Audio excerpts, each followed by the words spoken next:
इस वक्त सलीम सीधा मौजूद है। सलीम जी, कैसे देख रहे हैं ये जो आतंकवादियों ने किया, वहां पर जो सैलानी घूमने गए थे उनको किस तरीके से बर्बरता से उनके संग ये इस कांड को किया, गोलियों से उनको भूत दिया, क्या कहेंगे? देखिए, ये अगर हम अपने नज़रिए से बोल लेंगे तो ये गलत हुआ है, ये आतंकवादी हमला है, ये मानवता के खिलाफ है। लेकिन अगर आप इसको इस्लाम के नज़रिए से देखेंगे तो ये पुण्य का काम किया है उन्होंने, ये सवाब का काम किया है उन्होंने। ये कुरान के स्क्रिप्चर सूरह तौबा की जो 5 आयत है उसके अंदर सेम टू सेम यही प्रक्रिया लिखी है कि काफिरों को जहाँ पाओ वहाँ देखो, उनको मारो, घात लगा करके उनको मारो। इन्होंने भी तो वही किया, घात लगा के मारा, बाकायदा उसकी रेकी हुई है। घात क्या इस्लाम में ही लिखा है, कुरान में ही लिखा है किस तरीके से निहत्थे लोगों को इस तरीके से देश के वासियों को भून दिया जाए, उनको मार दिया जाए? आइए, मैंने कुरान की तो आपको आयत बताई है, जो सूरह तौबा है, कुरान की 9वीं सूरह है और उसकी 5वीं आयत है। वहाँ पे ये लिखा हुआ है, सेम इसी तरह बर्बर तरीके से मारने का लिखा हुआ है।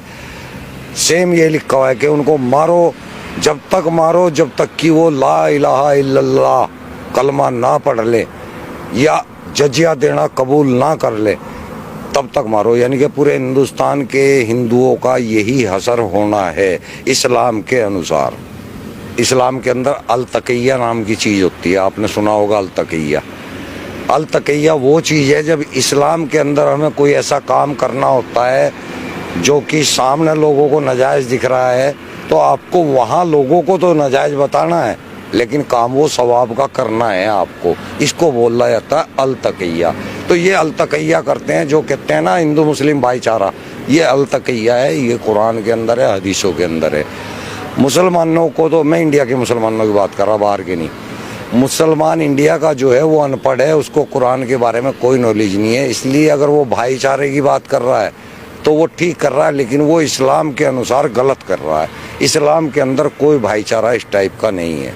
इस्लाम के अंदर केवल मुस्लिम मुस्लिम भाईचारा है, हिंदू मुस्लिम भाईचारा कोई नहीं है। आप पढ़ के देखें या किसी आलिम से बात करके देखें। अब मैं भी आलिम ही हूँ, मैं आपको बता रहा हूँ।